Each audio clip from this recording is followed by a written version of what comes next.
साथ विस्तार से साझा करने के लिए इसी के साथ आपको बता दें, केंद्र सरकार ने छत्तीसगढ़ को नई रेल लाइन की सौगात दी है। लंबे समय से प्रस्तावित खरसिया से नया रायपुर परमकला 278 किलोमीटर तक नई डबल रेल को स्वीकृति दी गई है। इस नई रेल लाइन से रायगढ़, जांजगीर चांपा, सक्ती, बिलासपुर, बलौदाबाजार, रायपुर, दुर्ग और राजनांदगांव समेत 8 जिलों को फायदा मिलेगा। केंद्र सरकार के रेलवे मंत्रालय ने नई रेल लाइन को मंजूरी दे दी है और इस परियोजना पर 8,741 करोड़ रुपए की लागत आएगी। नई परियोजना से प्रदेश में रेल सुविधाओं के क्षेत्र में विस्तार होगा।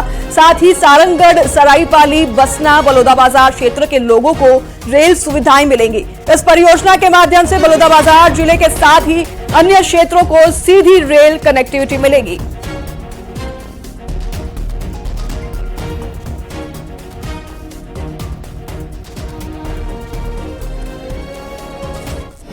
बहुत बड़ा प्रोजेक्ट है।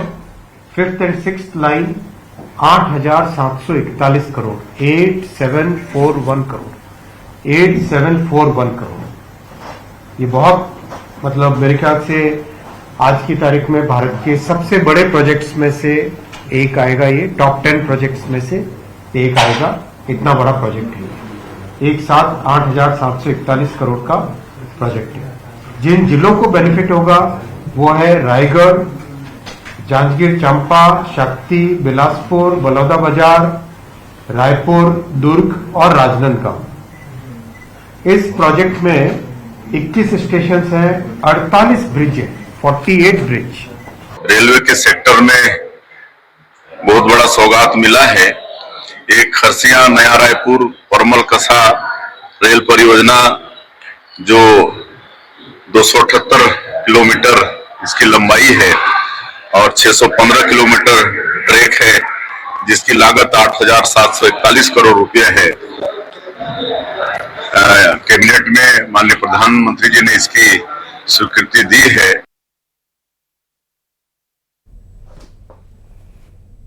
के विकास के लिए मील का पत्थर साबित होगा। खैरागढ़ से परमल कासा, यह पूरा निर्माण छत्तीसगढ़ में ही होना है। ये मुंबई हावड़ा का जो रोड है उस पर दबाव ज़्यादा रहता है, वो दबाव कम होगा, रेलवे की कनेक्टिविटी बढ़ेगी, परिवहन के साधन बढ़ेंगे, नए रोजगार के साधन उपलब्ध होंगे। एक बड़ी सौगात माननीय प्रधानमंत्री जी के द्वारा छत्तीसगढ़ वासियों को दिया गया है। पहले 311 करोड़ का बजट मिलता था छत्तीसगढ़ को जब कांग्रेस की सरकार हुआ करता था। अब 47,000 करोड़ की बजट अलॉटमेंट हुआ है, 26 गुना। ये बड़ी सौगात है छत्तीसगढ़ के लिए।